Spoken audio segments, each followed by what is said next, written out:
सलाम हिंदुस्तान दोस्तों, आज जानिए हिंदी के 15 यूज़फुल शब्द और उर्दू में उनका अर्थ।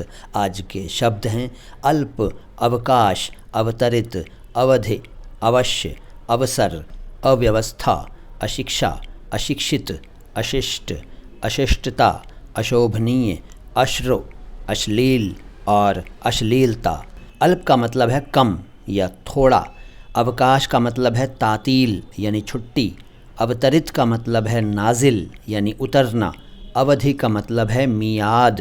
अवश्य का मतलब है ज़रूर। अवसर का मतलब है मौका। अव्यवस्था का मतलब है बद इंतज़ामी।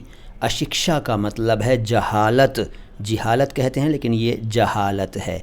अशिक्षित का मतलब है जाहिल। अशिष्ट का मतलब है बदतमीज़। अशिष्टता का मतलब है बदतमीज़ी। अशोभनीय का मतलब है नाजेबा। अश्रु का मतलब है आंसू।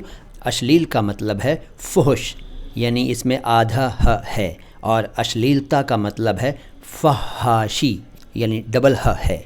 और अब आज का सवाल यह है कि आज मैंने जितने शब्द आपको बताए हैं इनमें से आप कितने शब्दों का अर्थ जानते थे। जवाब कमेंट बॉक्स में टाइप कर दीजिए।